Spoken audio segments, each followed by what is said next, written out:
Welcome. We're going to take a look at principle number 4.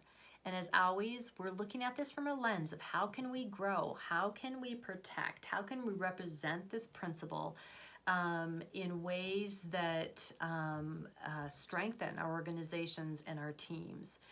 And principle number 4 is a heavy one, but it's one that makes a huge difference when we give it the attention and the intention for our organizations, but also for us individually. So principle number 4 is this: challenges are acknowledged.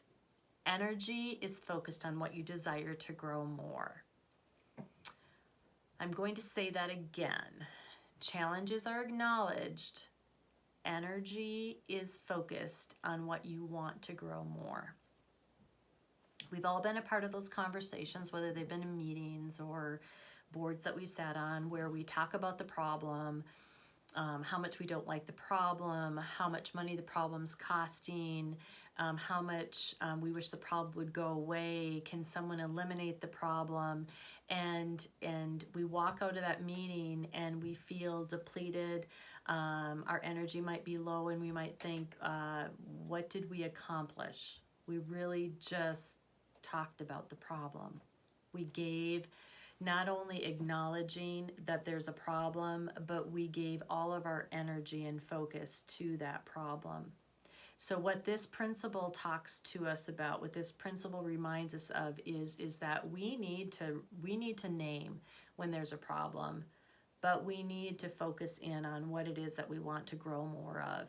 Because building on principle number 3, remember we talked about what we focus on is part of what we start creating habits around. And habits are a part of what helps to build work cultures, good or bad. There's a quote by Cooperrider and Whitney, and I use it often with my clients, and it says this: we cannot ignore the problem. We just need to look at it from the other side. So what does that really mean? It means that we name the challenges, we name the problems, and what we do is we then look at what we want it to look like when it is minimized, when it is resolved, and then what steps do we need to take to move towards that? How can we put our energy and focus into those steps that are going to move us towards not only resolution, but also on the very things that we want more of. Every challenge that we face, whether it's personal or in the workplace, has a before, middle, and other side.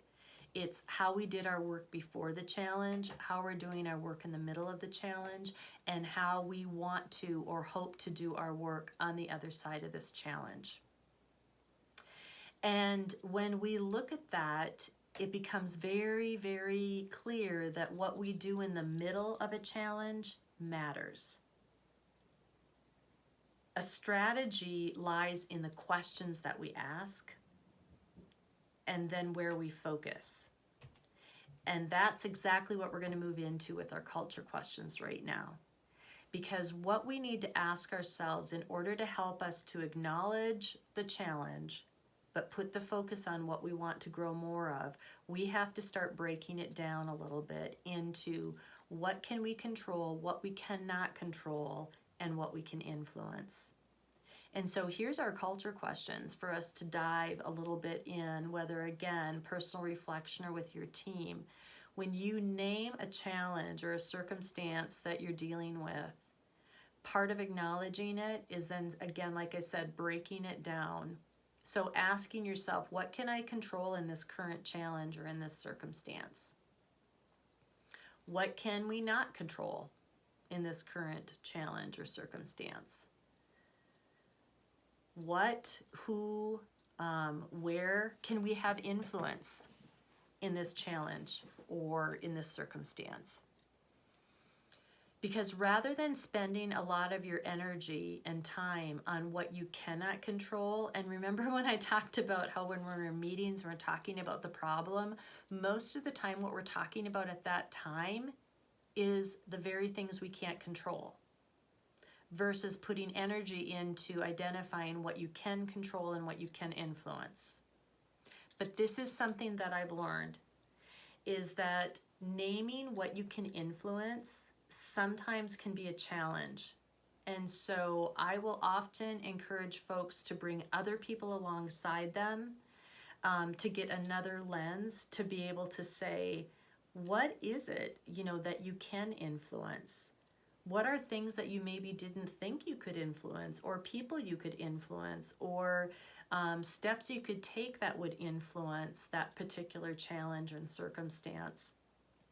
And helping them move a bit away from feeling like a victim to the challenge or circumstances to actually being an influencer. And so as teams, when we face challenges and we look at this principle of challenges being acknowledged, and yet making the decision to put the team's energy, their valuable resources, into focusing in on what you desire more of, that's going to mean focusing into what you can control, what you can influence, and then planning your steps accordingly. Help move your teams from feeling like a victim of circumstances or challenges to actually being influencers and innovators, into being sustainable solution creators. That's going to create inspired teams, inspired people, and solutions, again, that we could have never imagined.